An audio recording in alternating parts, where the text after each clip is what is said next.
नमस्कार, मैं हूं वैभव कुमार सक्सेना और आइए आज के वीडियो में हम आपको बताएंगे लोकतंत्र के बारे में।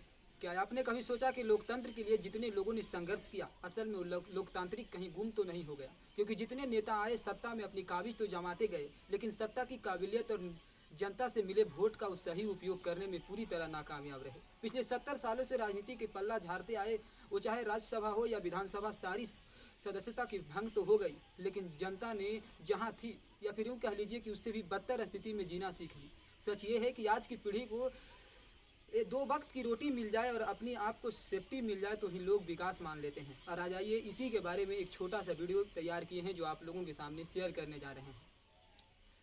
लोकतंत्र के नाम पर फ्रॉड भी होता है तो कई जगह पर चकाचौंध जिंदगी की दीवानियाँ भी की जाती हैं। रैलियों में करोड़ों और अरबों बहाए जाते हैं तो फिर भूखे और किसानों की आत्महत्या तो आम सी बात हो गई।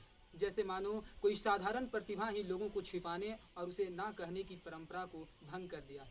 सच ये है कि इस लोकतांत्रिक देश में, जहां दुनिया का सबसे बड़ा लोकतंत्र देश है भारत, लेकिन एक तरफ ये है कि इस देश में ही लगभग 7% लोगों के पास आज की तारीख में वोटर ID कार्ड नहीं है। बात अगर विधानसभा चुनाव की करें तो बिहार विधानसभा में लगभग 1 करोड़ लोगों के पास वोटर ID कार्ड नहीं है। फिर भी वोट पड़ेंगे क्योंकि इस बार मुनाफा सरकार को होना है, जनता को नहीं, ना ही किसी पब्लिक सिटी या कोई पब्लिक प्लेस को। इसलिए इस बात को सोचते चले जाइए कि फेडरलिस्ट जितनी पलटने की होगी या पलटते चले जाइएगा, कमी नहीं होगा। सरकार के मंत्री जब भी प्रेस कॉन्फ्रेंस में आते हैं तो बड़े बड़े वादे तो कर देते हैं, लेकिन उन वादों को निभाने में पूरी तरह, सरकार तो छोड़िए, सिस्टम भी पूरी तरह नाकामयाब होते हैं। जिन जिन चीज़ों के लिए सरकार तो बनाए जाते हैं, लेकिन सरकार अपनी मुहैये से मुंह मोड़ लेता है और फिर कुछ अलग कामों में लगे रहते हैं और सब कुछ ऐसा ही चलते रहता है। ये समस्याओं से निपटना अगर है तो हर लोगों को एक जागरूक होना होगा और हर लोग ये मिलकर ये संकल्प लेंगे कि अपनी इच्छा अनुसार सरकार को प्रतिनिधित्व करेंगे। भारत के कानून निर्माता बाबा साहेब भीमराव अम्बेडकर ने एक बार कहे थे कि लोग एक नेता को प्रतिनिधित्व करके उनका संविधान और उनकी संरचनात्मक शैलियों के बारे में निर्माण तो कर सकता है, लेकिन अच्छी खूबियों के साथ साथ एक अहम जानकारी भी देना नेता को एक अच्छी चर्चित बनाता है। विधानसभा चुनाव की ही बात नहीं हो रही। यहाँ जितने भी सभ्यता और सिस्टम के पॉलिटिशियन हैं, सब पर यह नज़र दौड़ाया जा रहा है कि आज की हालात बहुत बदतर हो रहे हैं।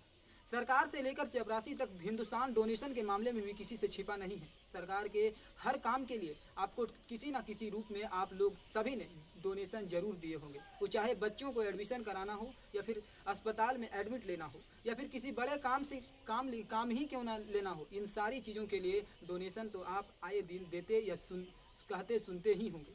तो सच ये है कि सरकार एक कठपुतली है और जनता उस कठपुतली को कंधे पर उठाकर चलने वाला कोई व्यापारी तो है नहीं जो जैसे मर्जी वैसे चलते रहे। तो और इस वर्ष की ही बात की जाए तो कोरोना वायरस के बावजूद, इस भयानक महामारी के बावजूद इन्होंने बिहार में विधानसभा चुनाव करवाने की मांग की, जो पूरी तरह जायज भी माना गया। कई लोगों ने विरोध किया तो कई लोगों ने चुप्पी और इसे सही ठहराते हुए आगे कहा कि ये सही समय है चुनाव करवाने का। जिसका बता दें आपको कि तारीखें भी ऐलान कर दी गई है, जिसकी पहली मतदान 28 अक्टूबर, 3 अक्टूबर और 7 अक्टूबर को किया जाएगा, 7 नवंबर को किया जाएगा, जबकि 10 नवंबर को इसकी काउंटिंग की जाएगी। उम्मीद करते हैं कि एक हिस्सा अच्छा लगा होगा, और अगर अच्छा लगा है तो इसे लाइक, सब्सक्राइब और कमेंट करना मत भूलिएगा। और ऐसे ही वीडियो देखने के लिए हमारे चैनल को सब्सक्राइब भी कर लीजिएगा। तब तक के लिए नमस्कार, थैंक यू।